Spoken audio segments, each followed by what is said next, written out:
Today on Elliott Wave TV, I'm joined by Elliott Prechter, who is the lead developer on EWAVES, which stands for Elliott Wave Analysis and Validation Expert Systems.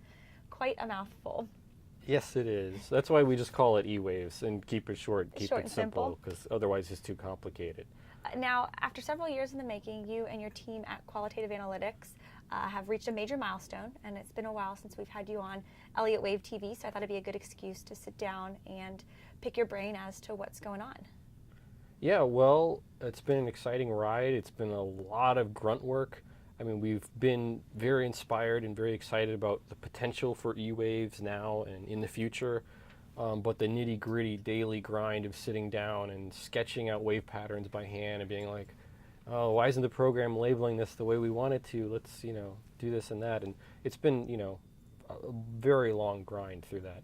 But, we've come out of it and we basically rebuilt the entire program. Just to give you some kind of background on this, there was an older version written in the 1980s by some engineers at Lockheed. And so we basically took that as our template, fixed a lot of issues that it had, and brought it up kind of into a more modern programming language designed to leverage the modern computers that we have today, which look quite different. In the 1980s, the computer had one processor on it, could do one thing at a time, and now we have computers with 4 and 8 and 16 processors, and so the new version of EWAVES can leverage all of that power of the modern computer to do analyses that are much faster and much more detailed than anything that was possible before. So let's dive right in. What makes EWAVES so distinctive compared to other Elliott Wave programs out there? There's a lot of differences.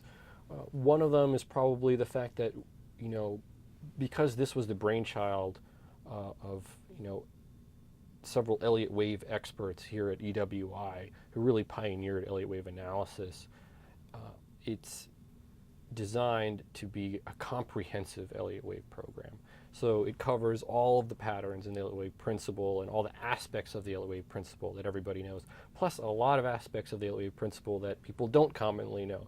Because as we do our own research into this, we were taking what analysts already know, talking to them and incorporating that knowledge, but then we're testing everything that we hear from them empirically and seeing, oh, does this work? Does this not work? How often does this really happen? Those kinds of deep questions. So we're slowly building a program, but we're also building kind of this knowledge base. So it's very much R&D work that we do day to day.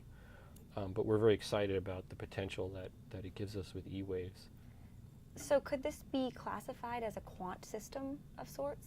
But we like to use the term qualitative for the stuff that we do because of some of the differences between a lot of what many other types of analysis are doing versus what we're doing.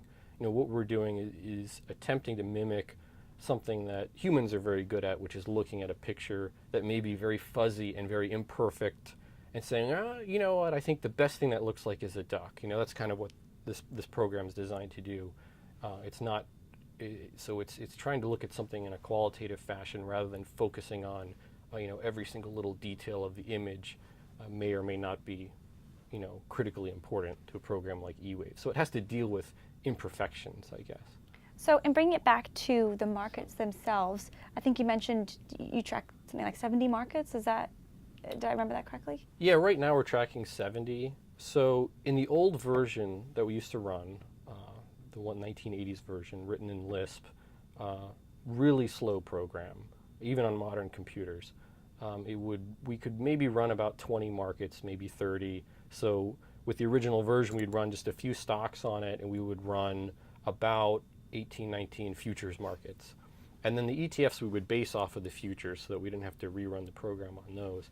With the new version and bringing everything up into sort of the modern world, like I said, and leveraging the full capabilities of modern computers, improving a lot of the algorithms inside of EWAVES, we've been able to get it to where we can run 70 markets. Just to give you an idea, it takes us maybe 10, 15 minutes to run analyses on about 70 markets. With the old version, it would take maybe 5 hours to run on, 20 markets.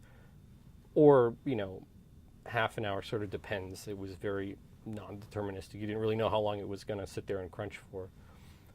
So because of that, it's really nice. We've been able to, do a lot of our tests much more quickly. We've been able to, analyze a lot of markets that we couldn't do before. And so now we're running on the full Dow 30 for the stocks. Futures, very similar setup as before. ETFs, we're still basing those on the futures market, but we're planning ahead that we're going to start to separate those out and cover more ETFs that are popular, like mining stocks and things right now that we're not covering but are very popular since, like I said, we now have the ability to run on those assets. So talk to me about some example counts and explain how the value that EWAVES brings when you look. Okay, I think there's a few we can talk about. Probably one of my favorite ones is the very first flash that we issued with version 2.0b was on Verizon.